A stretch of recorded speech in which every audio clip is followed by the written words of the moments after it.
চরিত্রহীন সে কোনো মানুষে না। নারী লোভী এটা কোনো মানুষে না।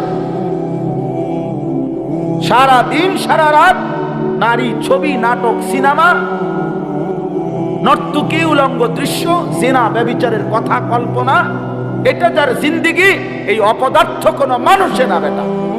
এটা জানোয়ার বেটা, হাইওয়ান, তো কুকুর, বিড়াল, চতুষ্প জন্তু ছাড়া ওই মানুষ হবে কেন? ওই কিসের মানুষ? স্বজ্ঞানে, সশরীরে, ঠান্ডা মাথায় বুঝা মিয়া মুসলমান নিজের ঘরে নিজের স্ত্রী, ছেলে মেয়ের জন্য বছরের পর বছর নাচ, গান, নাটক, সিনেমা, নর্তকীর ছবি দেখবার জন্য নিজ ঘরে রঙিন টেলিভিশন দিয়ে রাখছেন।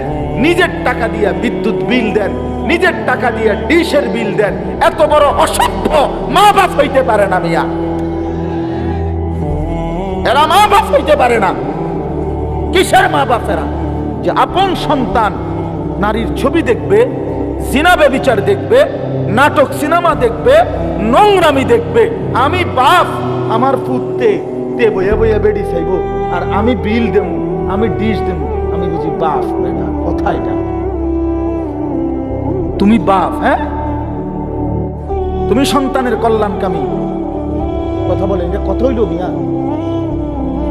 আপন বাপ কেমনে এত বড় জুলুম করে সন্তানের উপরে? আপন মা কেমনে এত বড় অসভ্যতা মেনে নিবে?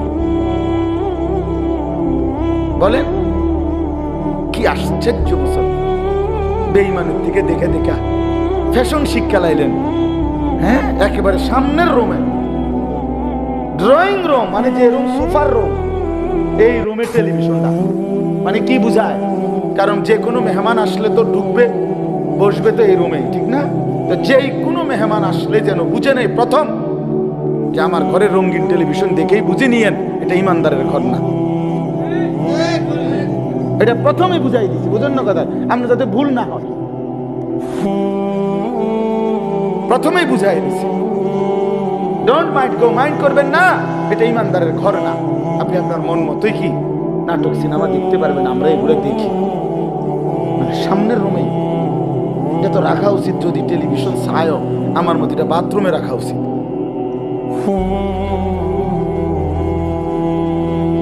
টয়লেটের ভিতরে রাখা উচিত, তাহলে ওইখানে আর অন্য কোনো মানুষ যাবে না। তাও ভিতরের বাথরুমে, সামনেরটা।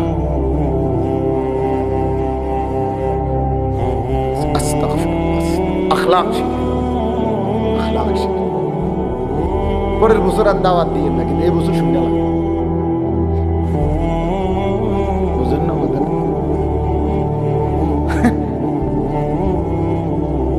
পরের বছর চিন্তা পা, এবারে শুনে। শহীদ ভাই তো ওইখানে বইয়া কয় সামনের বছরে। আমি আর এই বছর ওয়াজে হইছে না, হে সামনের বছর লেয়ার ব্যস্ত। আল্লাহ আমাদেরকে মাফ করে দেন। আমার ভাই, বুঝতে শিখি আমরা আখলাক। আল্লাহ তাআলা বলছে, বান্দা লিনাবলুয়াকুম, পরীক্ষা করার জন্য বানাইছি। এমনি এমনি বানাই নাই বান্দা, তুমি জানো না বান্দা, তোমারে বানাইতে আমার লম্বা সময় লাগছে। 10 মাস না, না 10 মাস, 10 বছর না, কত লম্বা সময় দুনিয়া আল্লাহ আমাকে বানাইতে লাগছে। এক আল্লাহ ছাড়া কেউ জানে। হাল আতা আলাল ইনসানি হিনুম মিনাদ দাহরি লাম ইয়াকুন শাইআম মাযকুরা।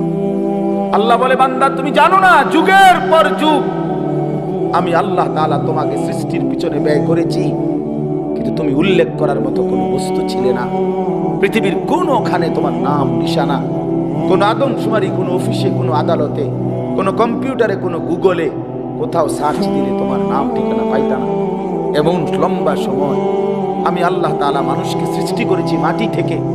আর সেই মাটিটা আমি কতদিন তোমার জন্য এই পৃথিবীতে, তোমার সৃষ্টির উপাদান যে মাটিতে, সেটা কতদিন আমি জমিনে রাখছি এই কায়নাতের কেউ জানে না, আমি শুনি।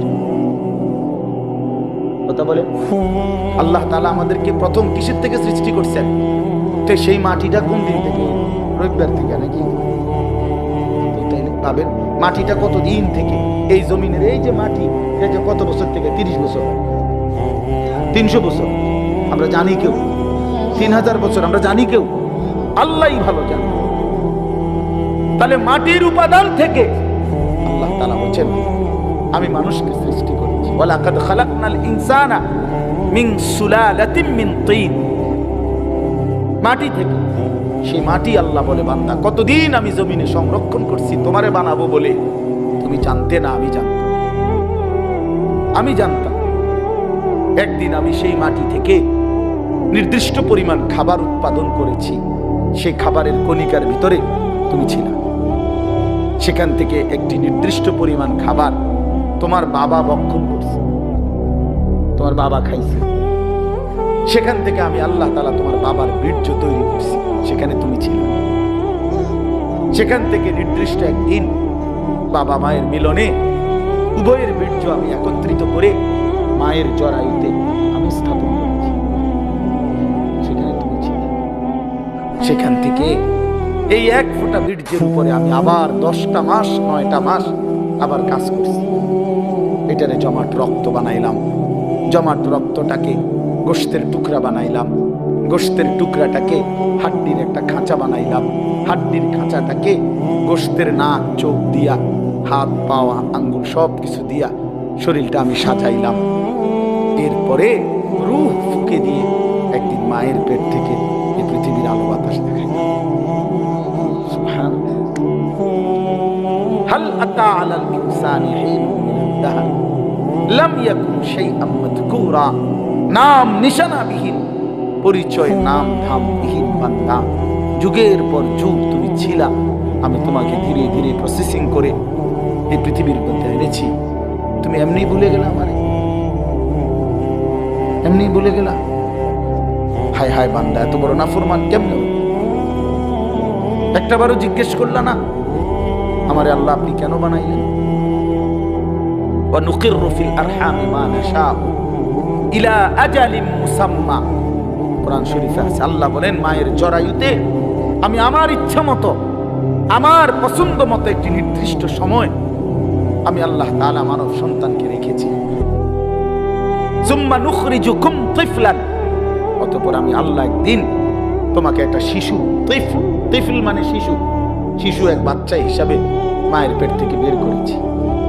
সুম্মা লিতাবলুগু আশুদ্দাকুম, অতঃপর ধীরে ধীরে ওই দুর্বল বাচ্চা শরীরটার মধ্যে শক্তি মজবুত করতে থাকছি। হ্যাঁ, আস্তে আস্তে আস্তে আস্তে আগাইতে থাকছো।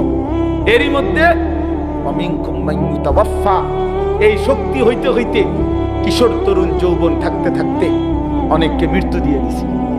আর অনেককে এই নিতে নিতে আবার কিছুদিন ছিল শক্তি, আবার দুর্বল করতে করতে ওয়ামিনকুম মান ইউরাদ্দু ইলা আরদালিল উমর, একটা সময় কাউকে কাউকে একেবারে বৃদ্ধ, দুর্বল, অক্ষম বয়স বানায়।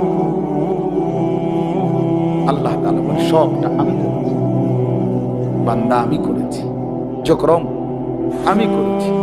তুমি ভেবে দেখো। আচ্ছা আপনারাই ভাবেন না, ছেলেরা ভাই তোমরাই ভাবো ভাই, ছোটবেলার যে কোলের বাচ্চা, ওই যে পিচ্ছি পিচ্ছি হাত আছিল, ছোট ছোট দুর্বল, নিশ্চয়ই এখন যাদের 16 বছরের হাত, এগুলো তো আগের দিক খুললেই তো নতুন ডি লাগাইছে, ঠিক না? এখন যারা বুড়ো হয়ে গেলেন চাচা, আপনার যে জোয়ান কালে যে শক্তিশালী হাত ছিল এটি খুলে লাইছে না? এটাই, এটা সেই বাচ্চা কালের হাত, এটাই আজ যৌবন কালের হাত ছিল, আজকে সেটাই বৃদ্ধকালে।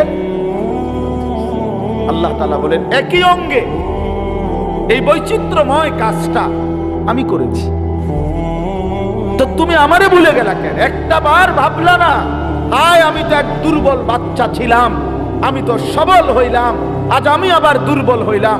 হায় হায় আমার ইচ্ছা ছাড়া, আমার সিদ্ধান্ত ছাড়া, আমার পরিকল্পনা ছাড়া কে আমারে দুর্বল করে দিল? আমি ছিলাম তো সবল, আমি তো চোখে পরিষ্কার দেখতাম বন্ধু, এখন আমি চশমা ছাড়া ছোট লেখা দেখি না, আমি কোমরে কোনোদিন ব্যথা অনুভব করি নাই, এখন আমি সারাদিন কোমরে ব্যথা পাই, আমি কোনোদিন গলায় ব্যথা বুঝি নাই, ঠান্ডা কি জিনিস আমি বুঝি নাই, আমি প্রচন্ড শীতের মধ্যেও ঠান্ডা বোতল আপনার 7 আপ পক্ষ এরকম ওয়াজে ঠান্ডার মধ্যে ওয়াজ শেষ করে আস্তা বোতল ফ্রিজের আমি একসময় খাইতাম, সেই আমি প্রচন্ড রৌদ্রের মধ্যে গরমের মধ্যেও ঠান্ডা কিছু এখন আর খাই না, আমার গলা আটকায়া যায়। কে আমার এমন দুর্বল বানায় দিল? আমি তো চাই নাই বাপ, আমি তো চাই নাই। আমি আজকেও ডাক্তারের সাথে কথা বলছি, চোখের ডাক্তার, যে এই সপ্তাহে আগামী মঙ্গল বুধবার আমারে দেখে দেওয়ার জন্য আরেকবার। আমার মনে হইতেছে আমার চশমার পাওয়ার আবার বাড়াইতো, আরেকটু বাড়াইতো, আর মনে হইতেছে।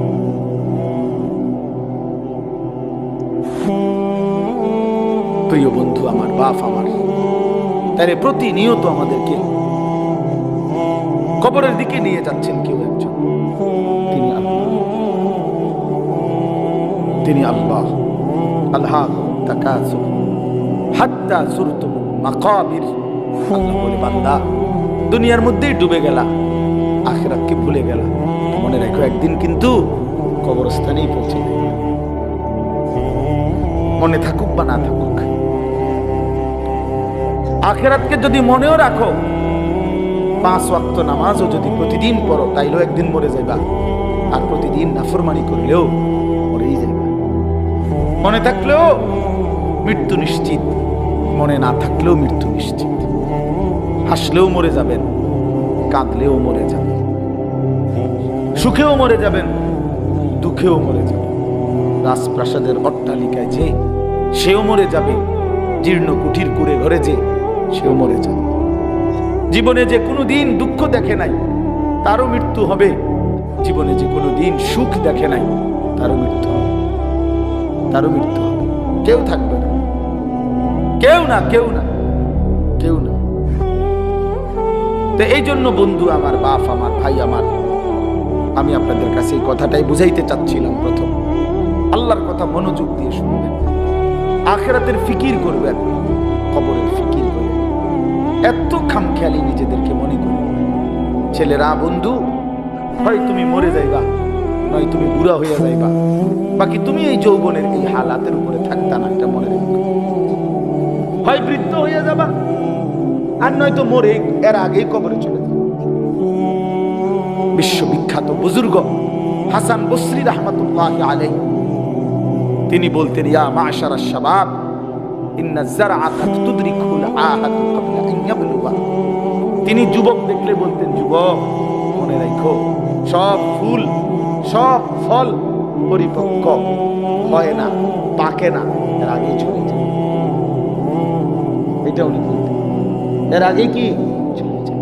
একটি গাছের, আম গাছের যতগুলো মুকুল বের হয়, বই মুকুল, এ সবগুলোই তো আম হয়, বলেন না? বলো যুবক ভাই, বলো না, সব আম হয় না? সবগুলো ছোট আম যে কয়টা হয়, এ সবগুলোই কি বড় হইয়া পাকে? ঝরেই যায়, ফুল ঝরে যায় বেশি। ছোট ছোট আম এগুলো ঝরে যায় বেশি, টিকে অল্প কয়টা।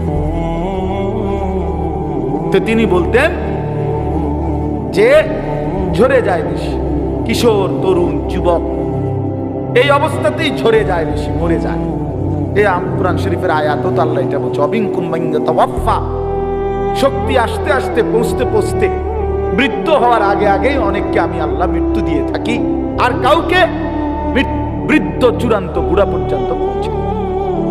এই গত 3-4 এক সপ্তাহ হয় নাই, এক সপ্তাহ হবে, আমার আপন মামি মারা গেছে, আমার বড় মামি। আমি গেছি জানাজায়।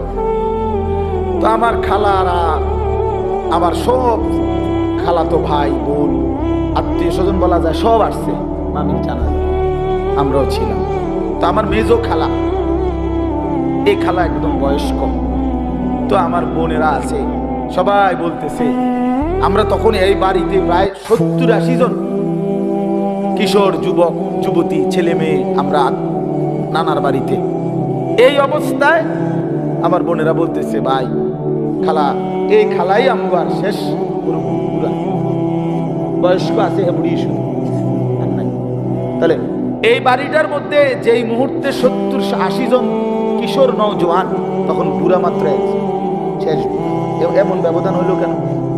70 × 1 হবে কেন? কথাটা বুঝছেন? 60-এর মোকাবেলায় একজন হবে কেন বুড়া? কারণ ওনার আমলের যারা কিশোর তরুণ যুবক ছিল, তো তারাই এই বয়সে পৌঁছার কথা না এখন। তো তাহলে এই হিসাবে তো আপনার যদি যুবক হয় 60 জন, তো বয়স্ক তো কমপক্ষে 30 জন হইবার কথা, 40 জন হইবার কথা। তারা কোন? আমার হিসাবটা বুঝছেন নি আপনি? তাহলে বোঝা গেল ঝরে যায় বেশি, চলে যায় বেশি, থাইকা যায় অল্প, থাইকা যায় অল্প। পুরা বাড়ির মধ্যে দাদা একজন, 10 বাড়ি নিল্লা বুড়া মিয়া কি একজন 2 জন, কিন্তু নওজোয়ান অনেক, নওজোয়ান অনেক। এই জন্য আপনাদের কাছে আমাদের এটাই কথা, আমি যে সূরাটা পড়ছি এবার সূরাটার তরজমা শুনেন। এই মূল বক্তব্য এই কথাটা বোঝানো। আল্লাহ তাআলা এই কথাটা বারবার কোরআনুল কারীমের মধ্যে বুঝাইতে চাইছে, বান্দা বিশ্বাস করো, বান্দা যে অবস্থাতেই তুমি থাকো, খেয়াল করো আর না করো, বুঝে থাকো আর না থাকো, তুমি কিন্তু থাকতাম, তোমার আমি রাখতাম না বান্দা। আমার চূড়ান্ত অনুগত হইলেও রাখতাম না, চূড়ান্ত নাফরমানি করলেও কি রাখতাম, কোন অবস্থাতে থাকতা না তুমি। এটা হলো শেষ কথা, তুমি এটা মনে রাখো। তুমিও থাকবা না, সৃষ্টি জগৎও থাকবে না, তোমারও মৃত্যু হবে, গোটা কায়নাতেরও মৃত্যু হবে। এই কথাইটা কোরআনুল কারীমের মধ্যে আল্লাহ তাআলা খুব বুঝাইছেন যে বান্দা কেন দুনিয়া নিয়া ইসসাকালতুম ইলাল আরদ, আহা বান্দা জমিনটা নিয়ে এমন কামড়াইয়া পড়লা কেন? ইসসাকালতুম অর্থ এইটা, মানে কামড়াইয়া ধরা। আমি যাইতাম না, বাচ্চা যেরকম অনেক সময় ধরেন আমি যাইতাম না, এতে এমন ভাবে ধরছে যে এতে আর সরা নেই যায় না। ছাগল যেভাবে খুঁট দেয়, ছাগলের খুঁট দেওয়া বুঝছেন? ছাগল যে এরকম পাও দিয়া খুঁট দিলে বাপরে বাপ, আরেক ছাগল দিয়েও এতে সরা যেত না। বহুত আমার জীবনে একবার ছোট বোন, ওই চামলা, রনফারা চামলা একটা জায়গা আছে, এই চামলা আমার বোন বিয়ে দিছি, ছোট বোন। তো কোরবানির ঈদের সময় মায় 2 দিন আগে আমারে কইছে যে টাকা দিছে, চানলার পাশে একটা জায়গা আছে 60 শালা বাজার, ওইখান থেকে খাসি কিনে দিতাম, মানে বোনের শ্বশুর বাড়ি কিনা দিতাম আর ঈদ কোরবানি উপলক্ষে। তা আমি বোনের শ্বশুর বাড়ি গিয়ে তালুইরে নিয়া বলছে চলেন একটা খাসি কিনি। তো চালুই বয়স্ক মানুষ, খাসিটা কিনার পরে আমি হাবড়ারে কইলাম তালুই অল্প দূর রাস্তা, 60 শালার থেকে আর চামলা যাইতে নাই, তো 10-15 মিনিট 20 মিনিট লাগবে, আরো আগের কথা। ওই সময় আমি কামেলে পড়ি, 2003 সাল বা 4 সাল এরকম। তো আমি হাঁটাইয়া নিয়ে যেতে পারবো ছাগল, এটা আপনি রিস্কা দিয়ে যান, আপনি বয়স্ক মানুষ। আহা, আমার 14 গোষ্ঠীর কোনো পাপের কারণে আমি এটা ধরছি। আমি শেষ পর্যন্ত অজরে মানে কাইদাই দিছি। আমি তো জানি না আগে কোনো সময় ধরছিও না, জানিও না, এটা যে এরকম খোঁট দেয় এই কথাটা আমি জানতাম না। কি পরিমাণ কষ্ট করে বিশ্বাস করেন এটা আনছি, এই কদ্দুর জায়গা বাড়িতে আইনা আমার বোনে ধর, ভাই কইছে তোর খাসি ধর, তোর খাসি। এটা যে তার হাতে দিছি, বোনের কইছি ধর, এটা ধর, যা। এ কইয়া যে আইসা লাইছি, ভাতও খাইছি না, জিদ্দে। তাইলে কি বোঝা গেল? এইভাবে খুঁট দিয়া ছাগলের খুঁটির মতো আল্লাহ বলছি সাকালতুম ইলাল আরদ, হায় বান্দা এভাবে বুঝি জমিন আঁকড়াইয়া ধরো, এভাবে জমিন আঁকড়াইয়া ধরলাম। আরাদিতুম বিল হায়াতিদ দুনিয়া মিনাল আখিরাহ। এবার আল্লাহ বলে বান্দা তাহলে কি তুমি আখিরাতের বিপরীতে দুনিয়ার এই জীবন পেয়ে খুশি হয়ে গেল? যথেষ্ট তো খুশি? এক সেট সোফা ছাড়বে তো, খালাস। 6টা টেবিল, 6টা চেয়ার, একটা ডাইনিং টেবিল, খুশি তো? যথেষ্ট। 2টা ওয়াল শোকেস, 4টা খাট, 4টা তোষক, প্রতি খাটে 2টা করে বালিশ, 8টা বালিশ, চায়ের কাপ 1 ডজন, ভাতের প্লেট 1 ডজন, নুনের বাড়ি 4টা, আর 4 বাথরুমের বদনা 4টা। কয় টাকার মাল? নাই তো 50 লাখ টাকার মাল করে, এত হবে না। আচ্ছা ধরেন, ধরলাম ভাই, ধরছে জন আর কোনো আপত্তি নেই, ধরলাম ধরেন 50 লাখ টাকার মাল। তো 50 লক্ষ টাকার মালের জন্য হাই মুসলমান 60 বছরের হায়াত শেষ, 50 বছর শেষ। এত মিথ্যা, এত চুরি, এত 2 নম্বরই, এত সুদ, এত ঘুষ, এত কিস্তি, এতবার ওজনে কম দিলেন, এতগুলো মিছা কথা কইলেন, এত বাটপারি করিলেন, এই কদ্দুর ফার্নিচার আর আসবাব এটুকু দুনিয়ার জন্য। হায় হায়, বড় অল্প দামে নিজের বেচা দিলেন, বড় অল্প টাকায় শেষ করে দিলেন হায়াত বন্ধু, বড় অল্প দামে নিজের জীবন শেষ করে দিলেন, খুব কম দামে। এক সুস্থ সবল মুসলমান এত কম দামে নিজের বেচার কথা না। এইটুকু সামান্য দুনিয়ার জন্য এক ওয়াক্ত নামাজ পড়ার টাইম নেই। একটা অটো চালায়, বেচারার নামাজের সময়। একটা সিএনজি চালায়, বেচারার নামাজের টাইম নেই। কদ্দুর সাধু আন্দারি করে, এবারের নামাজের টাইম। 12,000 টাকা বেতনের একটা চাকরি করে, নইলে 20,000 টাকা বেতন। হায় হায় মুসলমান, 20,000 টাকা, তাও এক মাসে, প্রতিদিন না, এক মাসে 20,000 টাকা বেতন। এইটুকুর জন্য আল্লাহ তাআলা এক ওয়াক্ত নামাজ আদায় করে না। হায় মুসলমান, এত বড় পাষাণ কেমনে হইলেন? কেমনে হইলেন বলেন? আল্লাহ নবী সাল্লাল্লাহু আলাইহি ওয়াসাল্লাম বলছেন, লা সাজদাতুন ওয়াহিদাতুন খায়রুম মিনাদ দুনিয়া ওয়া মা ফিহা।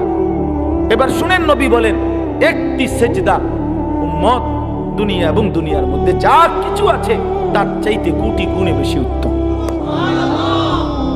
কয়টি সেজদা? এক সেজদায় কয় রাকাত?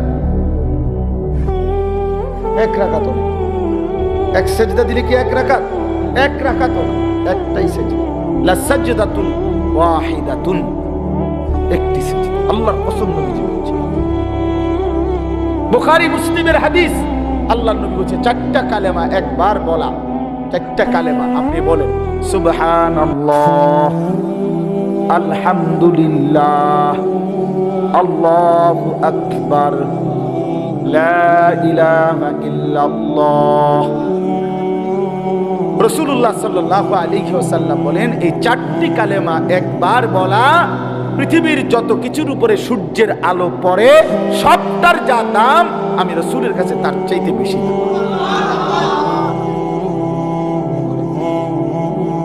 কি ধরলেন? কি হারাইলেন? কি হারাইলেন? এক ওয়াক্ত নামাজের মূল্য কত? ফজরের 2 রাকাত সেজদার মূল্য কত? রাসূলুল্লাহ সাল্লাল্লাহু আলাইহি ওয়াসাল্লাম বলছে, রাকাতুল ফজর খায়রুম মিনাদ দুনিয়া ওয়া মা ফিহা। ফজরের 2 রাকাত সুন্নত, হ্যাঁ হাদিস, দুনিয়া এবং দুনিয়ার মধ্যে যা কিছু আছে তার চাইতে কোটি গুণে বেশি উত্তম। তো ফজরের ফরজ 2 রাকাত, এটা তো আরো আছে, এটা তো রই কতটা বেশি। কুল মা ইনদাল্লাহি খায়রুম মিনাল লাহবি ওয়া মিনাত তিজারা। কোরআন শরীফ আছে। একবার জীবনে সাহাবীরা প্রথম দিকে নবীজি সাল্লাল্লাহু আলাইহি সাল্লাম জুমার খুতবা দিচ্ছিলেন। জুমার নামাজের খুতবা ইসলামের প্রথমে শুরুতে জুমার নামাজের পরে হইতো, এটাই তাফসীর। মানে ঈদের খুতবা কখন হয়? নামাজের পরে। এই ঈদের খুতবা এখন যেভাবে হয়, প্রথম জুমার খুতবা এভাবে হইতো। মানে নবীজি ফরজ 2 রাকাতের সালাম ফিরাইয়া এরপরে মিম্বরে দাঁড়াইয়া কি পড়তেন? খুতবা দিতেন। এটাই ছিল তখন নিয়ম। এরকম একদিন খুতবা দিতেছে, সাহাবায়ে কেরামের কিছু সাহাবী মদিনার বাজারে ফু দিছে, কেউ ব্যবসায়ী পাইকারি মাল আনে, মাসে 15 দিনে তখন নিয়ম ছিল একদিন পাইকারি মাল আসতো। তো যে বেটা পাইকার, এ বেটা বাসি ফু দিত। ফু দিলে খুচরা দোকানদাররা বুঝতো পাইকার আসছে, সবাই দৌড়াইয়া হুড়াহুড়ি করে যার যার মাল নিত। এই বেটা তো আর আসবে না আবার। তো এই সাহাবীরা যারা মদিনার বাজারে ব্যবসা করত, ওনারা এই বাঁশির ফু এটা শুনছে। ওই খুতবার মুহূর্তে নবীজি খুতবা দিতে দাঁড়াইছে, জুমার নামাজের পরে, নামাজ ফরজ শেষ করছে। এই সবাই যারা মদিনার বাজারে ব্যবসায়ী, ওনারা সব উঠে চলে গেছে ওইখানে মাল আনার জন্য, কারণ বুঝছে যে যদি পরে যায় তত পাইতো না। এই এতটুকু শুধু নামাজ না, খুতবার সময় আল্লাহর কসম, কোরআন শরীফের একটি পূর্ণাঙ্গ সূরা আল্লাহ তাআলা এই ব্যাপারে নাযিল করেছে। সূরা জুমআ, এই জুমআ সূরার নামই জুমআ। আল্লাহ নাযিল করে বলছেন, ওয়া ইদা রাআউ তিজারাতান আও লাহওয়ান ফাদু ইলাইহা ওয়া তারাকুকা কাইমা। নবী কামটা করলো কি? এদের ব্যবসা এবং তামাশা, এই দুনিয়ার তামসার জন্য আল্লাহ দুনিয়ার পুরো উপার্জনটারও বলছে তামসা বেটা। আল্লাহ বলছে এই ব্যবসা এবং তামাশার দুনিয়ার জন্য এরা ছুটে চলে গেল। ও তারাকুকা কাইমা, আপনাকে এখানে দাঁড়ানো অবস্থায় খুতবায় রেখে চলে গেল। হায় হায়, করলা কি তোমরা? আল্লাহ নিজে তখন বলে, কুল মা ইনদাল্লাহি খায়রুম মিনাল লাহবি ওয়া মিনাত তিজারা। হায় আমার নবীর সাহাবীরা, শুনো, এই নামাজ, এই খুতবার বিনিময়ে আল্লাহর কাছ থেকে যা পাইতা তা তোমাদের এই ব্যবসা এবং রং তামাশার এই দুনিয়ার চাইতে কোটি কোটি কোটি কোটি গুণে উত্তম ছিল। এর চাইতে সুন্দর আয়াত কি হইতে পারে? এর চাইতে পরিষ্কার কথা মালিকের আর কি হইতে পারে? ভাইয়া বলেন, ইনসাফ করে বলেন। আর কেমনে আল্লাহ বুঝাইতো? আর কেমনে বুঝাইতো? আপনার অসংখ্য মুসলমান, আমি আজকেও আমার জুমার নামাজ ওই শাসনগাছা, আমি এক মসজিদে এই মাস থেকে 2 জুমা পড়াই নামাজ। তো এইখানে বলছি যে আপনারা যারা শুধু শুক্রবারে জুমার নামাজ পড়তে আসেন, কেন আসেন? বাকি সপ্তাহ কেন আসেন? বাকি 5 ওয়াক্ত নামাজ কেন পড়েন না ভাই? সপ্তাহের বাকি দিনগুলো কেন নামাজ পড়েন না? শুধু শুক্রবারে 2 রাকাত নামাজ পড়তে কেন আসেন? এ কথা বোঝানোর জন্য যে আপনি মুসলমান, এটা বোঝানোর লাগে নাকি? আমি তো পরিষ্কার বলি না ফরমান, তোমরা যারা 5 ওয়াক্ত নামাজ পড়ো না, পুরো সপ্তাহ নামাজ পড়ো না, তুমি শুক্রবার আয়োনের কোনো দরকার নাই। তুমি শুক্রবারে আইসা বুঝানোর দরকার নাই তুমি মুসলমান। তুমি মুসলমান, আমরা এটা জানি। তোমার না ভোটার আইডি কার্ড আছে? তোমার এনআইডি আছে তো? তোমার জন্ম নিবন্ধন সনদ আছে? আমরা জানি তুমি মুসলমান। তুমি মুসলমান, আমরা জানি বেটা। কইতাইও তুমি কি দরকার ছিল? কি দরকার ছিল নিজেকে মুসলমান বুঝাইবার জন্য? না না, মুসলমান আমরা জানি, আপনি মুসলমান, আমরা মানি। আমাদের মুসলমানের কবরস্থানেই দাফন করা হবে। নাই তো বলেন কেন? যদি বলেন না হুজুর আমি এই জন্য আসি নাই, আল্লাহর জন্য আসছি, তো আল্লাহর জন্য আসলে আসরের নামাজে আসলেন না কেন? প্রতিবাদ করেন। একজন প্রতিবাদ করেন না যে না হুজুর আপনি ভুল বলছেন, আমি আল্লাহর সন্তুষ্টির জন্য আসছি। তো আল্লাহর সন্তুষ্টির জন্য আসলে ফজর কই, জোহর কই, আসর কই, মাগরিব কই, এশা কই, শনিবার, রবিবার, সোমবার, মঙ্গলবার, বুধবার, বৃহস্পতিবার, সে এই সপ্তাহের এই দিনগুলো মালিককে মনে করেন না কেন? বলেন ভাই, ইনসাফ কি বলে? বলেন একজন বেনামাজি বলেন, বলেন খোদার 365 দিন কোন দিন যারা ফজরের নামাজ পড়েন না, এত বড় বেহায়া কেমনে হইলেন? কেমনে হইলেন? এই যুবক ভাই, তোমরা যারা কখনোই ফজরের নামাজ বছরের কোনোদিন পড়ো না, তুমি এত বড় নির্লজ্জ, মুসলমানের ঘরে এত বড় বেয়াদব কেমনে হইলা? বলো বেটা, এখন প্রতিবাদ করো বেটা। মুসলমানের ঘরে এত বড় বেয়াদব কেমনে হইলা? এত বড় গাদ্দার মুসলমানের ঘরে হইলা কেন? তোমার আল্লাহ নাই, তোমার রাসূল নাই, তোমারে কেউ বানায় নাই, তোমারে কোথাও যেতে হবে না, তুমি মরতা না, তোমার কোনো হিসাব নাই, তোমার কোনো আমল নামা নাই। কি মনে করছো তুমি?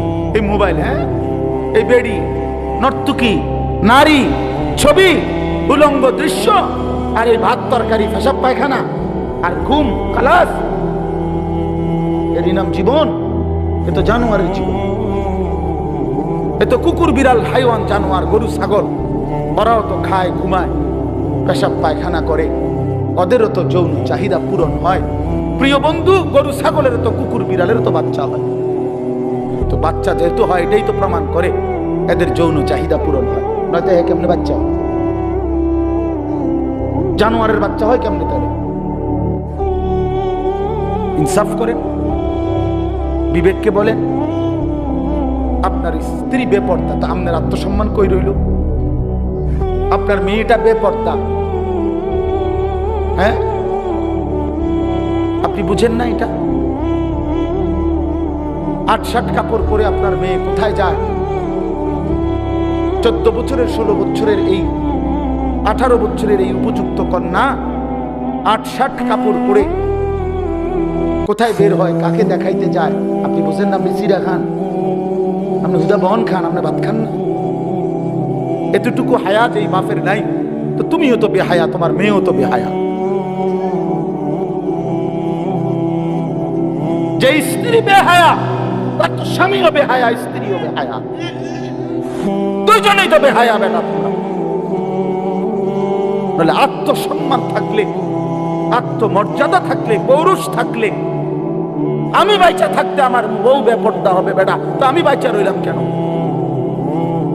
আমি বাইচা থাকতে আমার মেয়ে বেপর্দা, তো আমি বাপ কিসের? আবার আমার বাপ কিসের? আমার স্ত্রী সন্তানের মধ্যে যদি দ্বীন না থাকে, বিবি বাচ্চার যদি আখিরাত না থাকে বন্ধু, তো আল্লাহ তাআলা আমাদেরকে সংসার কেন দিলেন? পরিবার কেন দিলেন? স্ত্রী সংসার কেন দিলেন আমাদেরকে? যে নারী থেকে এত কিছু ভাবে উপকৃত হইলেন 40 বছর, সেই নারীকে এভাবে জাহান্নামের হাতে ছেড়ে দিলেন, এভাবে ছেড়ে দিলেন। ফিকির করেন, সিদ্ধান্ত করেন, কেমনি কি করবেন, ফয়সালা করেন। এই পৃথিবীতে প্রত্যেক মানুষের সামনে যখনই যে কোনো সমস্যা তৈরি হয়, সে তো প্রতিটা সমস্যার সমাধানের জন্য কোনো না কোনো কৌশল বের করে না? তো এর জন্য বাইর করেন, আপনি বুদ্ধি বাইর করেন, আপনি পরামর্শ করেন যে হুজুর আমার স্ত্রী বেপর্দা, আমি কি করতে পারি? আমার মেয়ে বেপর্দা, আমি কি করতে পারি? আমার ছেলে কোনোদিন ফজরের নামাজ পড়ে না, আমি কি করতে পারি? কোনো সমাধান নাই। ইসলামে কি কোনো সমাধান নাই? আল্লাহর কোরআনে কিছু নাই এ ব্যাপারে? আছে তো,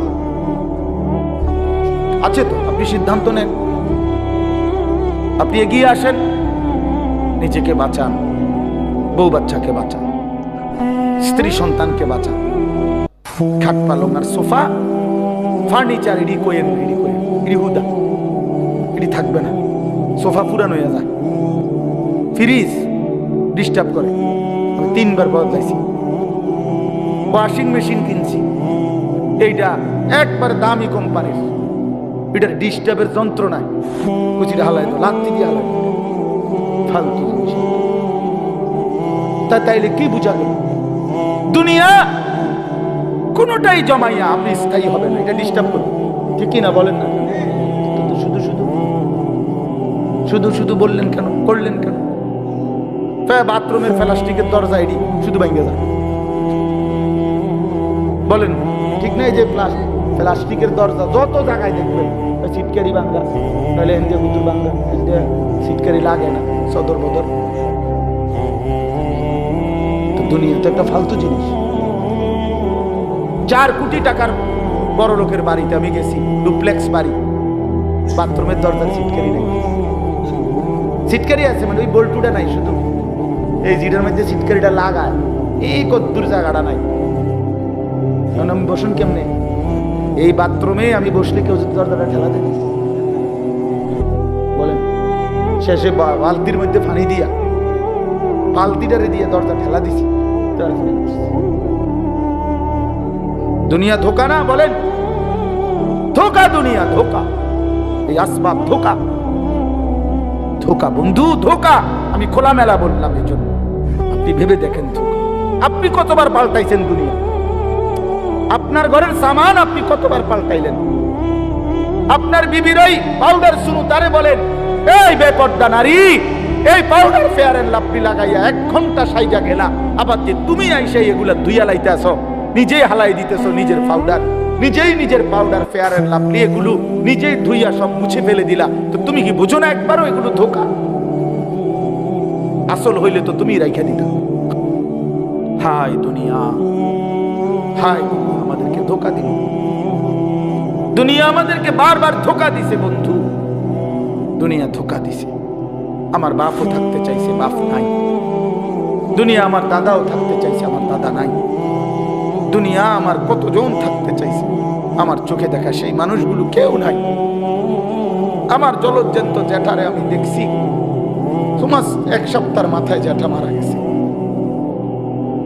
আমি দেখে আসার পরে 1 সপ্তাহ পরে আবার নিজে গিয়ে এই জ্যাঠার জানাজা পড়ছি। কবরের দিকে তাকাইয়া মনে পড়ছে কবর যেন আমারে বলতেছে, আনিস তোর জ্যাঠারে বানাইবার জন্য আমি আমার কাছ থেকে একটু মাটি দিছিলাম, আজ আমার মাটি আমি আমার কাছেই ফেরত নিলাম। ওয়াফিহা নুঈদুকুম, আমি এখান থেকেই দিছিলাম, আজ আমি এখানেই ফেরত নিলাম। প্রিয় বন্ধু, আমার বাপ আমার ভুল যেন না হয় বন্ধু। হাসলেও মরে যাবেন, কাঁদলেও মরে যাবেন, এই কথাই বলছিলাম। আল্লাহ তাআলা বলছে, বান্দা একদিন এই পৃথিবীও ধ্বংস হয়ে যাবে, এই সুন্দর সাজানো দুনিয়া আমি রাখবো না। একটা কথা আল্লাহ তাআলা একবার বলেন, বারবার বলছে। কতভাবে যে বলছে বিশ্বাস করেন, আমি যদি একটা আয়াত বলতে পারতাম, কতভাবে আল্লাহ তাআলা এই কথাইটা বলছে, রে বান্দা আমি রাখবো না, রাখবো না, দুনিয়া রাখবো না। ইযাস সামাউ ফাতারাত, ইযাস সামাউ শাক্কাত, ইযাস শামসু কুফিরাত, আম্মা ইয়াতাসাআলুন আনিন নাবাইল আযীম, ইযা ওয়াকাতিল ওয়াকিআ, হাল আতাকা হাদিসুল গাশিয়া, লা উকসিমু বিয়াউমিল কিয়ামা, আল কারিআতু মাল কারিআ, আল হাক্কাতু মাল হাক্কা, ইয়া আইয়ুহান নাসু ইত্তাকু রাব্বাকুম, ইন্না যালযালাতাস সাআতি শাইউন আযীম। বান্দা আমি রাখবো না, রাখবো না, রাখবো না, রাখবো।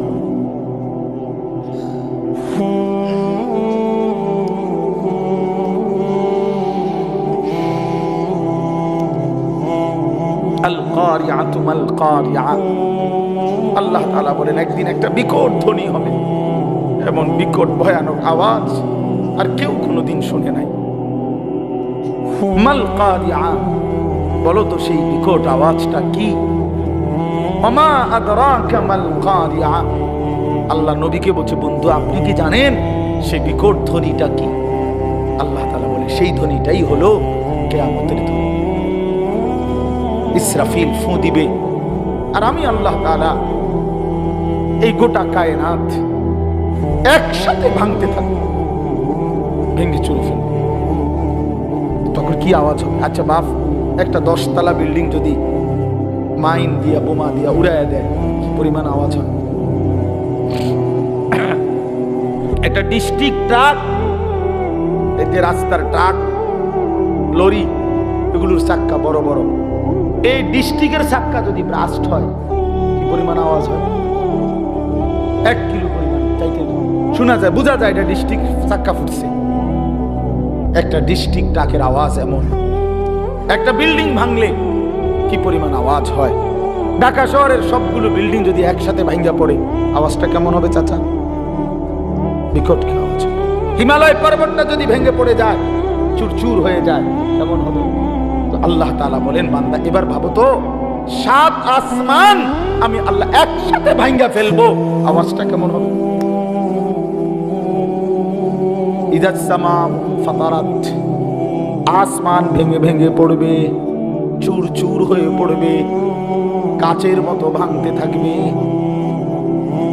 ইদাল কাওয়াকিবু তাসারাত, কোটি কোটি তারকারাজি খসে খসে পড়বে। মনে করেন এই লাইটগুলো সব একটা একটা করে ভাঙতেছে, কেমন হবে? এই লাইটগুলো, এখানে ছোট্ট প্যান্ডেলের এই লাইটগুলো যদি ভাঙতে থাকে, বলো না বন্ধু, যদি এই স্টেজ এখন ভাঙতে থাকে, তেরফালগুলো ছিঁড়তে থাকে, বাঁশের খুঁটিগুলো যদি পড়তে থাকে, আর এইটুকু জায়গায় তখন আমাদের চিৎকার চেঁচামেচি কি পরিমাণ হবে? হ্যাঁ, এবার বলেন বন্ধু, আসমান ভেঙে পড়বে, তারকা ভেঙে পড়বে, অজুমিয়া শামসু ওয়াল কামার, সূর্য চন্দ্র এক হয়ে যাবে, ফাইদা বারিকাল বাসার, মানুষগুলোর চোখে ধাঁধা লাইগা যাবে। আল্লাহ বলছে ধাঁধা লাইগা যাবে, ভেবা চেকা খাইয়া যাবে। মানুষগুলো চিৎকার করে বলবে হায় হায় বন্ধু, আসমান ভেঙে যায়, জমিন ভেঙে যায়, পাহাড়গুলো উড়ে যায়, সাগর নদী শুকায় যায়। কি পরিমাণ হাহাকার পড়বে। ইয়াউমা তারাউনাহা তাদহালু কুল্লু মুরদিআতিন আম্মা আরদাত। আল্লাহ বলেন যে মা কোলের বাচ্চাকে দুধ পান করাইতেছিল, ইসরাফিল ফু দিলে জমিনের এই ভাঙচুর যখন শুরু হবে, পৃথিবীতে যখন ভূমিকম্প হবে, আল্লাহর কসম কোরআনে আল্লাহ বলেন বন্ধু, মা তার আপন কোলের বাচ্চা ছুঁড়ে ফেলে দিবে। ওয়াতাদাউ কুল্লু যাতি হামলিন হামলাহা, যে মায়ের পেটে গর্ভবতী নারী, সন্তান পেটে 9 মাসের 10 মাসের, মা এইভাবে চিৎকার দিয়ে দৌড় শুরু করবে, গর্ভের বাচ্চা নিজে নিজেই পড়ে যাবে। আল্লাহর কসম, এটা কোরআনের আয়াত।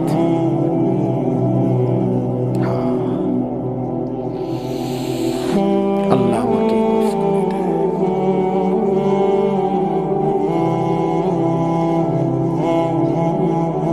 একবার দুইবার না, রং তামাশায় খুব দুইবা গেছো তোমরা ছেলেরা। তোমাকে বাপও কিছু কয় না, মায়েও কিছু কয় না, কেউ কিছু বলে না।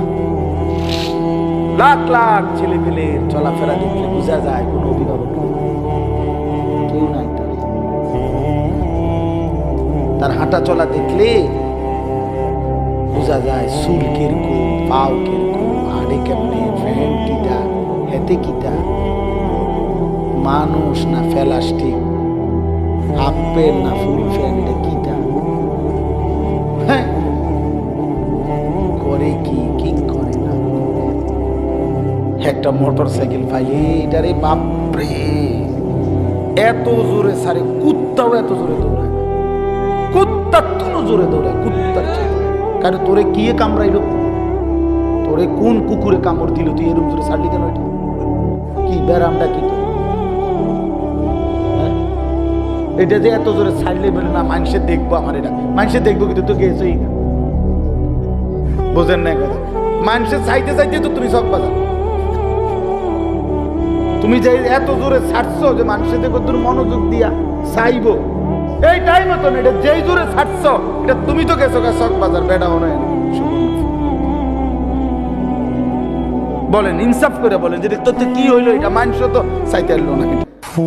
মানুষে যদি দেখাইতে দরকার তো সবচেয়ে উত্তম ছিল রাস্তার পাশে মোটরসাইকেলটা মাথা নিয়ে রাখলে, তাইলে বিষয়টা মানুষ ক্লিয়ার বুঝতো যে হ্যাঁ আশ্চর্য কিও এটা কিটা বলে ভাই এইটাই যে আপনি যাতে দেখেন, আপনারা দেখানোর জন্য মোটরসাইকেল মাথাতে রাখছে। তাই কি আশ্চর্য জীবন ভাইয়া, তোমরা কি জীবন পছন্দ করলা? সারাটা দিন নারী ছবি, মোবাইল, নাচ গান, এক ওয়াক্ত নামাজ পড়ো না, শরীর অপবিত্র, পেশাবের ঠিক মতো পবিত্রতা নাই, পায়খানার পরে ঠিক মতো পবিত্রতা নাই। আর এই উলঙ্গ ছবি, নাচ গান দেখতে দেখতে সারা দিন সারা রাত শরীর তো নাপাক হয় বন্ধু।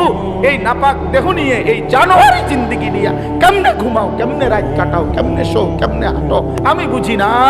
তুমি মানুষ না জানোয়ার? আরেকবার ভাইবো বন্ধু, আরেকবার। বেহায়া সন্তান, বেপর্দা নারী, বেহায়া কন্যা, আরেকবার ভাই, মানুষ না জানোয়ার। আল্লাহ আমাদেরকে মাফ করে দেন। তো আল্লাহ তাআলা বলেন বান্দা নবী রাসূলুল্লাহ সাল্লাল্লাহু আলাইহি সাল্লামকে বলছে বন্ধু আপনি কি জানেন সেই বিকট আওয়াজটা কি? সেটাই কিয়ামত। সব ভাঙবে, সব ভাঙবে। আপনি কি মনে হয় এটা হইবে নি? আসলে কথা বলেন না কেন? ছেলেরা বলো না ভাইয়া হবে এটা? 100 কিয়ামত হবে, পৃথিবী ধ্বংস হবে। কারণ আল্লাহ তাআলার কোনো কথা বন্ধু শত্রু কারো কাছেই ভুল প্রমাণিত হয় নাই, বুঝেন নাই? মানে আমরা ইমানদার, আমাদের গবেষণা তো কোরআনের সব কথা সঠিক, সমস্ত কাফের মুশরিক বেঈমানদের গবেষণাতেও কোরআনের সব কথা সঠিক। তার মানে কি, বন্ধু শত্রু সবার কাছে কোরআন কি সঠিক। রাসূলুল্লাহ সাল্লাল্লাহু আলাইহি সাল্লামের জিন্দেগীর 23 বছরের একটা সুতা 23 সেকেন্ড বন্ধু শত্রু সবার কাছেই সর্বশ্রেষ্ঠ।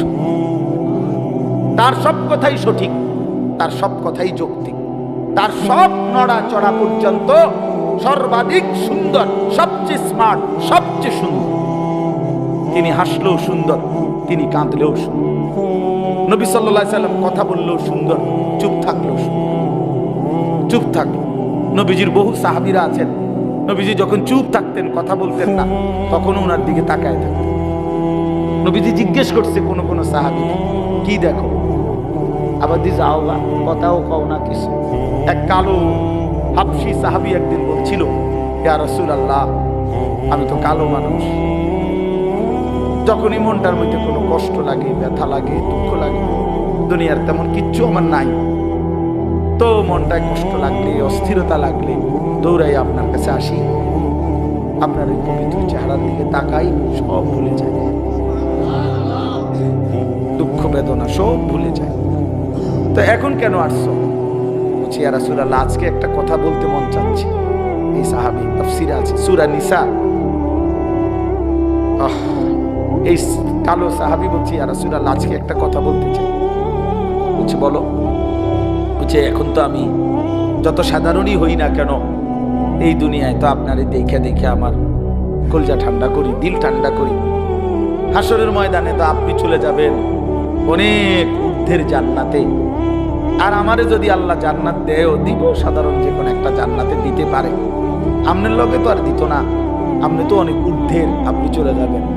এখন আমার জানার বিষয় হলো, আমি যদি জান্নাতে গিয়া আপনারে না দেখি, খোদার কসম নবী, ওই জান্নাতে থাইকেও তো আমি আরাম পাইতাম না।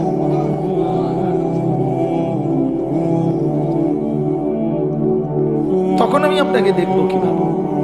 সুবহানাল্লাহ, সুবহানাল্লাহ। আল্লাহ তাআলা বলেছেন, মান ইউতি'আল্লাহা ওয়ার রাসূল ফাউলাইকা মা'আল্লাযীনা আন'আমা আল্লাহু আলাইহিম মিনান নাবিয়্যিনা ওয়াস সিদ্দীকিন ওয়াশ শুহাদা ওয়াস সালিহিন। বন্ধু, আমি ওয়াদা দিলাম, আমি আল্লাহ এবং আপনি রাসূলের পূর্ণ আনুগত্যের হক যে আদায় করবে, অনুসরণ করবে আপনাকে 100%, 100%, আমি আল্লাহ আপনার সাথেই তাকে থাকতে দেব। কেমনে আমি বুঝ করবো? আপনি ওরে বুঝে রাখেন। নবী সাল্লাল্লাহু আলাইহি ওয়াসাল্লাম ওই হাবশী সাহাবীকে বলছে, আল্লাহ রাসূলের আনুগত্য যদি পূর্ণ করতে পারো, ওয়াদা দিছে মালিক, তুমি আমার সাথেই থাকবা। সাহাবী চিৎকার দিয়া ওইখানেই ইন্তেকাল করছে। নিকল যায় দম তেরে কদমোं के नीचे, यही दिल की हसरत, यही दिल की आरज़ू है। এটা উর্দু শের আর কি। অর্থ হইল, হে প্রিয়তম, তোমার কদমের নিচে জীবন দিলাম, এই ছিল আমার আরজু, এই ছিল আমার আকাঙ্ক্ষা, আমার তামান্না, দিলের আশা ছিল এই, আল্লাহ রাসূলের কদমের নিচে জীবন দিয়ে দিয়েছে। নিকল যায় দম তেরে কদমোं के नीचे, यही दिल की हसरत, यही दिल की आरजू है। এটাই দিলের তামান্না। আল্লাহ আমাদেরকে নবী সাল্লাল্লাহু আলাইহি সাল্লামের অনুসরণের মতো ভালোবাসা দান করেন। তো আল্লাহ তাআলা বলেন, ইয়াউমা ইয়াকুনুন নাসু কাল ফারাশিল মাবসুস। আল্লাহ বলেন, বন্ধু, সেই ইসরাফিলের ফুম হলে, এই বিকট ধ্বনিতে যখন সব ভাঙতে শুরু করবে, তখন সবগুলো মানুষ বিক্ষিপ্ত পতঙ্গের মতো ছুটাছুটি করে যে যেখানে গিয়ে পড়বে সেখানেই পড়বে। বিক্ষিপ্ত পতঙ্গ বলতে তাফসীরের মধ্যে আছে, আগুনের মধ্যে, লাইটের মধ্যে, আপনারাও বুঝবেন, সাদা পোকা, উলু আমরা যেগুলারে বলি, এগুলো যখন উড়ে তখন চারদিক থেকে এগুলো দৌড়ায়, যেন থেকে পারে, যে যেমনে পারে উইরা আসে, আর আলোতে বা আগুনে পড়ে, মরে, ঠিক না, নিচে পড়ে। তো আল্লাহ তাআলা বলেন, ইসরাফিল যখন ফু দিবে, পৃথিবী যখন সব কিছু ভাঙতে শুরু করবে, মানুষগুলো এরকম বিক্ষিপ্ত পতঙ্গের মতো যে যেদিকে পারে ছুটাছুটি শুরু করবে, আর ছুটতে ছুটতে, দৌড়তে দৌড়তে যে যেখানে গিয়ে পড়বে, দম পড়ে যাবে, মনে করুন পড়ে যাবে, ওইখানেই মরবে, ওইখানেই নিচে কবর চলবে। কেউ কাউরে দাফন করতে পারবে না। কারে দাফন করবে? কে দাফন? আপনি স্বাস্থ্য ভাই এতে তো দৌড়া, বুঝেন না আপনার কথা? আপনি স্বাস্থ্য বাহিনী আপনার দাফন করবে, হয়তো আরো আগে দৌড় দিচ্ছে, ওই গিয়ে সার গিয়া সব বাজার ফারে কান্দি, সবই তো দৌড়াইতেছে, বুঝেন নাই? তো কাজে কেউ কাউকে কি করবে না, দাফন করবে না, বরং মানুষ ছুটতে ছুটতে যেখানে পড়বে ওইখানে নিচে চলে যাবে। ওয়াতাকুনুল জিবালু কালঈহনিল মানফুশ, তুলা যে ধুনায়, আপনারা দেখছেন ওই যে লেপ তোষক বানাইবার আগে তুলারে কি করতে হয়? ধুনতে হয়। মেশিন দিয়েও হয়, আবার লাঠি দিয়ে বাইরে বাইরেও তুলারে আলাদা আলাদা করে। তো এই তুলা যখন ধুনায়, তখন তুলাগুলো সামান্য বাতাস লাগলেই উঠতে থাকে। আল্লাহ তাআলা বলেন, এই ধুনিত তুলা, ধুনানো তুলার মতো পাহাড়গুলো সব উঠতে থাকে। এইটার অর্থ এভাবেই পৃথিবী ধ্বংস হবে, হাসরের মাঠ কায়েম হবে। فأما من ثقلت موازينه فهو في عيشة راضية, আর সেই হাসরের মাঠে মিজানের পাল্লায় আমলনামা ওজনের জন্য দিলে যার আমলনামা ভারী হবে, নেকির পাল্লা, সে চির সুখের সন্তুষ্টির জান্নাতে বসবাস করবে। ঈশাতির রাদিয়া অর্থ হইল, অর্থাৎ জান্নাতে তো থাকবে, তবে সন্তুষ্ট চিত্তে। একটা হইলো মনে করেন খুব ভালো খাইতে দিছে, কিন্তু ভিতরে ভিতরে একটা ডর আছে যে খাইতে তো দিছে, একটু পরে তো খুব বাইরে যাও, তাইলে একটা টেনশন কাজ করে। আবার আল্লাহ তাআলা বলেন না, আমার বান্দা সন্তুষ্ট চিত্তে জান্নাত ভোগ করবে, যে আর কোনো দিন এক সেকেন্ডের জন্য তাকে বের করা হবে না। আল্লাহ নিজে ঘোষণা দিবে, বান্দা আজকের পর থেকে আর কোনো দিন আমি তোমার উপরে অসন্তুষ্ট হব না। وأما من خفت موازينه, এই শেষ কথা শুনেন, আর যার আমল নামায় নেকির পাল্লা হালকা হবে, গুনাহ ভারী হবে, فأمه هاوية, তার ঠিকানা হাবিয়া নামক জাহান্নাম। হাবিয়া জাহান্নাম যে সাতটি, এই সাতটি জাহান্নামের একটির নাম হলো হাবিয়া। কি নাম? ওয়ামা আদরাকা মা হিয়া। আল্লাহ তাআলা নিজে বলেন, আহা, নবীজিকে বলতেছেন, বন্ধু জানেন ওই হাবিয়া জাহান্নামটা কেমন ভয়ানক? এটা কেমন? তা আল্লাহ নিজে বলতেছেন, নারুন হামিয়া, সেটা অত্যন্ত প্রচন্ড জ্বলন্ত ধাউ ধাউ করে জ্বলা আগুন, হাবিয়া, সেখানে ছেড়ে মারা হবে, নাফরমানকে সেখানে ফেলা হবে। এখানে দুইটা কথা শুনুন। এক নাম্বার হলো, এই আয়াতের তাফসিরে এই নারুন হামিয়া, হাবিয়া জাহান্নামটা প্রচন্ড উত্তাপওয়ালা আগুন, এই কথাটার ব্যাখ্যা দিতে গিয়ে প্রিয় নবী সাল্লাল্লাহু আলাইহি সাল্লাম বলছেন, তাফসিরে কুরতুবিতে আছে, নবীজি বলছেন, নারুকুম হাদিহি জুজউম মিন 70 জুজআম মিন নারি জাহান্নাম। কথাটা শেষ খেয়াল করেন। নবীজি এরকম সাহাবীদেরকে বলতেছে, শোনো, তোমাদের যেই দুনিয়ার আগুন, এই দুনিয়ার আগুন জাহান্নামের আগুনের 70 ভাগের 1 ভাগ। তার মানে তোমাদের এই দুনিয়ার আগুনের চাইতে আরো 69 গুণ বেশি উত্তাপ তাপ জাহান্নামের আগুন। এরপরে শুনেন, এরপরে জরুরি কথা হলো, এই বুঝার জন্য বলতেছি, তাফসিরে হাদিসের বাকি অংশে আছে, রাসূলুল্লাহ সাল্লাল্লাহু আলাইহি সাল্লামের সাহাবীরা এই কথাইটা শুনে লাভ দিয়ে উঠছে, ফাল দিয়ে ওইটাই বলতেছে, ইয়া রাসূলুল্লাহ ওয়া ইন্না যালিকা লাকাফিয়া, হে আল্লাহর নবী, হায় হায় আপনি কি কইলেন? এটা আগুনে পুরাইয়া ছাই করে ফেলার জন্য দুনিয়ার এই আগুনই তো যথেষ্ট। লাকাফিয়া অর্থ এটাই তো সারে। আল্লাহ নবী সাল্লাল্লাহু আলাইহি সাল্লাম বলেন, তাহলে বুঝো হায় উম্মত, এর চাইতে আরো 69 গুণ বেশি আগুনের তাপ কেমন। এই আগুন যদি তোমাদের কাছে এমন মনে হয়, আমি কুমিল্লা মেডিকেল কলেজে একবার, এই গুসাইতলি জীবনে একবার একজন আগুনে পোড়া লোককে দেখতে গেছি, আমার পরিচিত। ওই বেচারার এক হোটেলের সামনে দিয়ে যাওয়ার সময় ভুলে হোটেলওয়ালারা পুরা কড়াই গরম পানি রাস্তার যে ছুঁড়ে মারছে, এই বেচারার পিছন দিয়ে পড়ছে, পুরাটা রান পিছনের অংশ পুড়ে গেছে। আমার পরিচিত এক সময় মাদ্রাসায় পড়ছে উনি, ওনার আমি দেখতে গেছি এই মেডিকেল কলেজ।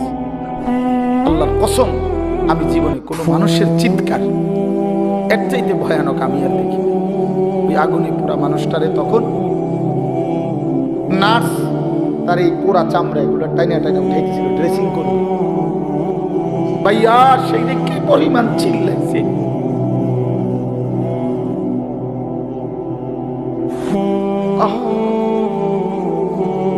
এমন চিৎকার, তার মানে ছিলতেছে পুরা চামড়া এগুলো উঠাইতেছে।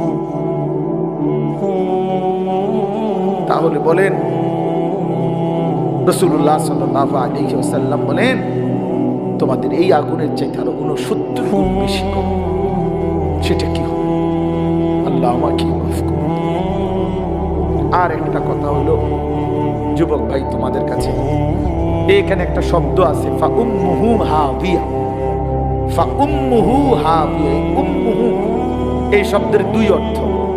এক অর্থ হলো ঠিকানা, ফা মাওয়া, তার ঠিকানা জাহান্নাম।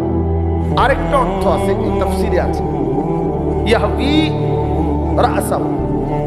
তাফসীরের মধ্যে লিখছে অর্থ হইল, যখন আমলনামা হালকা হবে, গুনার পাল্লা ভারী হবে, তখন এই ফেরেশতা আল্লাহর কসম মাথার সামনে এই চুলের অগ্রভাগ কাপ কইরা ধইরা, চুল ধইরা, ইয়াহবি রাসাহু, এ তার মাথা ধইরা, চুল ধইরা, তারে ফেরেশতা একটা টান দিয়া তারানোর থেকে মাটিতে ফেলে দিবে। একটা টান দিয়ে মাটিতে ফেলেই একটা লাথি দিয়া জাহান্নামে ফেলে দিবে। এই জন্য দোস্ত, এই মডেলিং, এই চুল রেডি রাখো। এই যে পাঙ্কু চুল, এই বাহারি চুল রেডি রাখো হাসরের ময়দান পর্যন্ত, যাতে করে জাহান্নামের ফেরেশতা ধরতে সুবিধা হয়, ধরতে সুবিধা হয়। কার থেকে দেখা মুসলমানের নওজোয়ান এই চুল শিখলা? কার থেকে দেখা? কার থেকে দেখা? ইহুদির মডেল, খ্রিস্টানের মডেল, হিন্দুর মডেল, বৌদ্ধের মডেল, নাস্তিকের মডেল, মুরতাদের মডেল, আল্লাহদ্রোহী দুশ্মনের মডেল ছাড়া আর কি? তার মানে ওরা তো নিজেই জানে ওদের ঠিকানা জাহান্নাম। তো জাহান্নামীদের সাদৃশ্য যান, তো তার চুলতে এমনই হবে, তার চুলতে এমনই হবে। এটা তো এতটুকু বোঝা উচিত, এতটুকু তো বোঝা উচিত। কোরআন শরীফে আছে, এখন দেখাই, এই যে আল্লাহ তাআলা বলছেন, ইন্নাল্লাযীনা কাফারু। ওই ভাই শুনতেছেন আপনারা? ইন্নাল্লাযীনা কাফারু মিন আহলিল কিতাবি ওয়াল মুশরিকিনা, নিশ্চয়ই যারা আহলে কিতাব, ইহুদি, খ্রিস্টান, বেঈমান এবং যারা মুশরিক, তাদের সকলেই ফি নারি জাহান্নামা খালিদিনা ফিহা। হ্যাঁ, ওমাইটা কোরআন শরীফের আয়াত, ঠিক নি মানে ঠিকই রুরফি দিয়ে কিতা আরো এটা কর। এটা কিসের আয়াত? কোরআন শরীফের আয়াত। ফি নারি জাহান্নামা খালিদিনা। আরো রইছে ভাইয়া, এই আরো রইছে, উলাইকা হুম শাররুল বারিয়া। আল্লাহ তাআলা বলেন, ওদের ঠিকানা হবে চিরস্থায়ী জাহান্নাম, আর ওরাই হলো শাররুল বারিয়া, আল্লাহর সৃষ্টির সর্বনিকৃষ্ট জীব, সর্বনিকৃষ্ট, শাররুল বারিয়া, শাররুল বারিয়া। এজন্য জামাতে, লেবাসে, পোশাকে, চেহারাতে, চুলে, সামনের দিক দিয়া, চুলের দিক দিয়া, শরীরে, পোশাকে, মনে রাখেন বেঈমানের সাদৃশ্য যারা ধারণ করে আছেন, নিজের হিসাব মিলাইয়া নিয়েন। 2 এ 2 4 হয়, 4 এ 4 8 হয়, 8 দুগুণে 16। বুঝেন নাই? নাকি 2 এ 2 6? এমনি মিলাই উলাইকা হুম শাররুল বারিয়া, ওরা সর্বনিকৃষ্ট জীব, সমস্ত কাফের সর্বনিকৃষ্ট। আল্লাহ আমাদেরকে বুঝ দান করেন। আল্লাহ তাআলা আজকের এই মাহফিল কবুল করে নেন। চলেন ফিকির করি, আখিরাতকে বিশ্বাস করে, কবরকে ভয় করে, পরকালের চিন্তাকে মাথায় রেখে আমরা প্রত্যেকে ইনশাআল্লাহ জিন্দেগি সাজাবো। বলেন ইনশাআল্লাহ। যুবক ভাই নামাজ পড়ো, নামাজ পড়ো। ভাইয়া আমার নামাজ পড়ো, ভাই নামাজ পড়ো, বোন নামাজ পড়েন। বাবারা হারাম রোজগার ছেড়েন।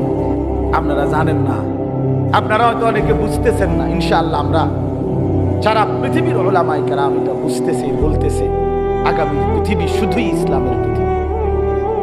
হ্যাঁ, আগামীর পৃথিবী শুধুই ইসলামের, আগামীর পৃথিবী শুধুই কোরআনের। শুধু বাংলাদেশ না, সারা পৃথিবীতে মজলুমের বিজয়,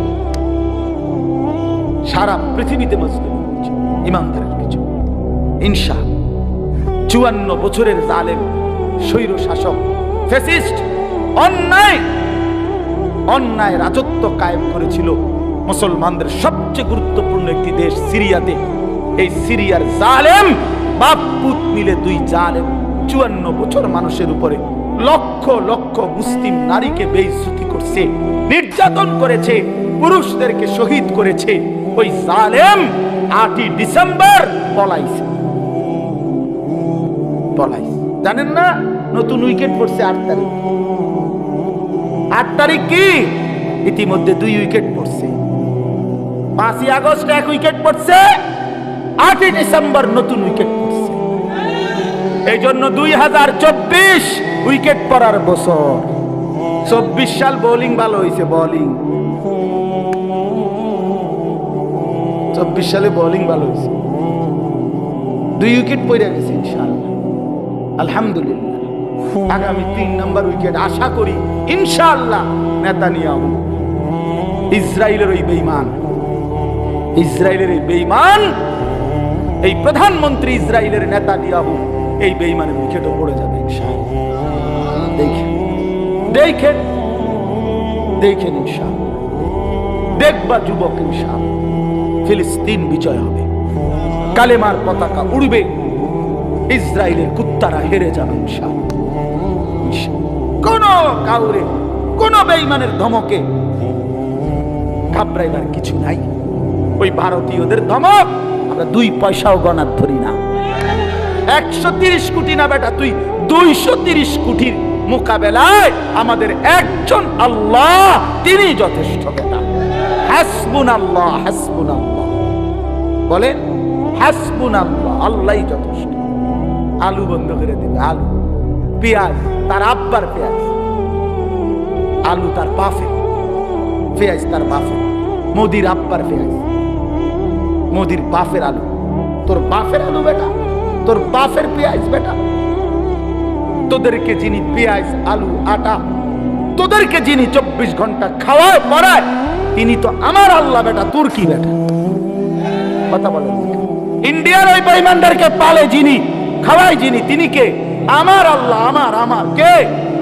আমাদের বলবেন না, বলেন আমার আল্লাহ। তোর কি বেটা? তোদের মূর্তি ছাড়া আছে কিনা বেটা? হ্যাঁ, আল্লাহ আমার আল্লাহ তোদেরকে খাওয়ায়, আমারে দমক দেয়। বেউকুফ নাই, কি কয় মন্ডা আজকে যাইয়া কন্যা। হ্যাঁ, কয় কি বেটা?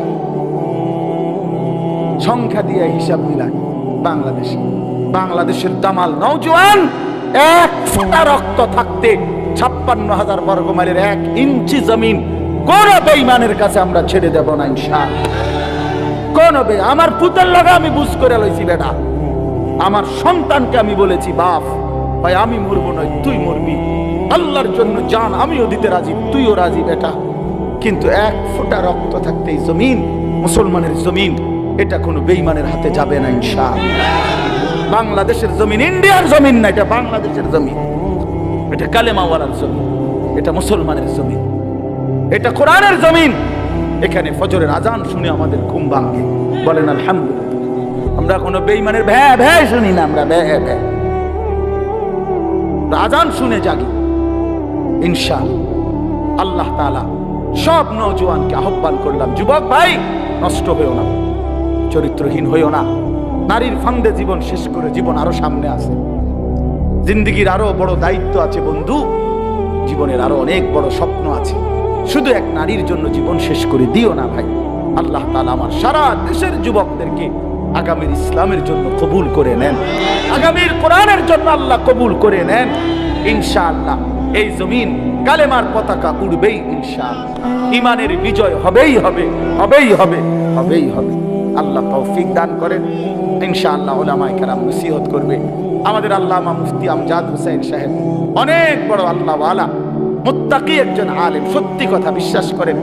আমি ব্যক্তিগতভাবে আমার ব্যক্তিগত সমস্ত মাসআলা, যেই কোনো ফতুয়া আমার ব্যক্তি প্রয়োজনে যা দরকার হয়, আমি যাকে জিজ্ঞাসা করি নিশ্চিন্তে উনি এই আজকের মাহফিলের প্রধান বক্তা আল্লামা মুফতি আমজাদ হোসেন সাহেব। বিশ্বাস অনেক আল্লাহওয়ালা, মুখলেস এবং একজন গভীর জ্ঞান সম্পন্ন একজন আলেম দ্বীন। হযরতের বয়ান আপনারা শুনবেন, উলামায়ে কেরামের বয়ান শুনে এরপরে যাবেন। আল্লাহ তাআলা আপনাদেরকে তৌফিক দেন, কবুল করেন, আমিন।